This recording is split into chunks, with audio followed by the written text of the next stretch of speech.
we're going to see the algorithm for abdominal, for blunt abdominal trauma. So we can. There are many ways on how we can start, but the easier way is if we have peritonitis,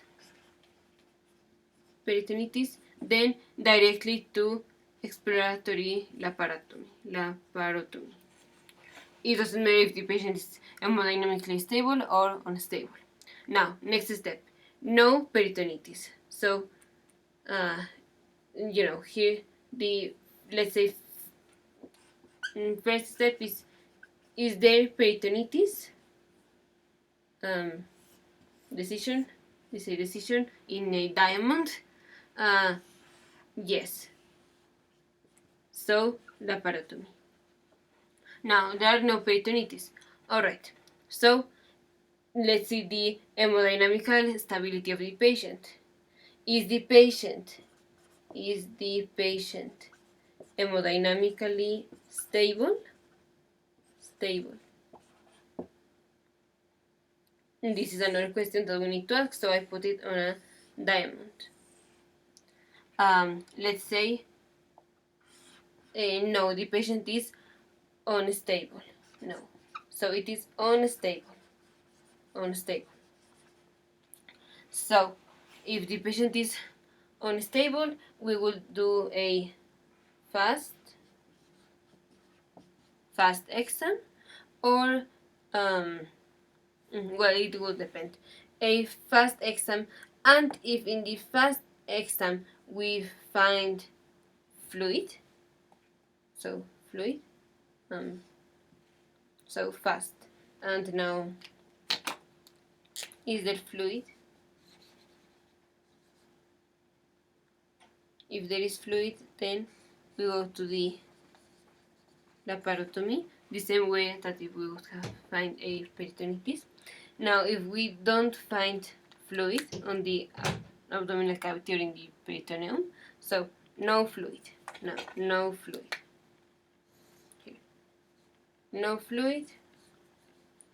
Then what is the next step? Here, the next step could be do a CT scan. That is, so after the patient is stabilized with fluid resuscitation, then we will do a CT scan. Now, if the patient continues to be unstable after the resuscitation, is too sick to undergo the CT scan, then we will do a DPL, diagnostic peritonitis, or diagnostic peritoneal lavage. At the bedside. So, if the patient cannot undergo the CT scan, then the diagnosis peritoneal lavage. Alright. Now, so if the patient were unstable. Now, if the patient is stable, then most of the time we will do a CT scan. That is, you can do a fast exam, but it's quite the same thing. If it is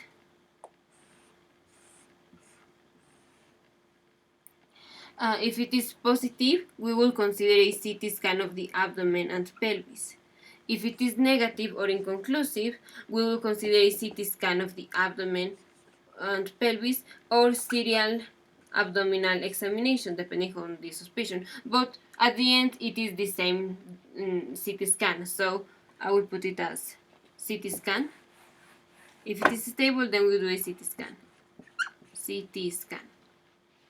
Now, what findings are on the CT scan that would lead us to undergo a surgery? This is if we find large volume of intraperitoneal volume,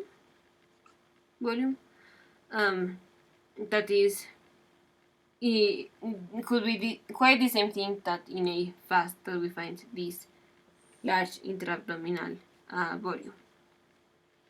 And so the most important thing is peritonitis, we go to laparotomy. If the patient is unstable and we have fluid in the first exam, laparotomy. If the patient is unstable and there is no fluid, then we do the CT scan. If the patient is too sick to undergo the CT scan, then we do the diagnostic peritoneal lavage. Let me mark it in some color.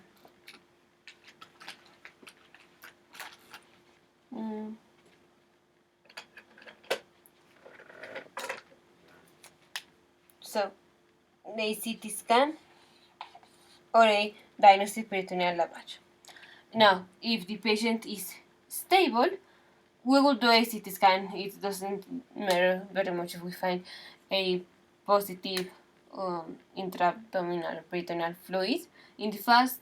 So, in the CT scan, we will do the CT scan. And if in the CT scan we find a large volume, intra-abdominal volume, or a rupture of a hollow organ, or let's say diaphragmatic rupture, then the patient will go to surgery.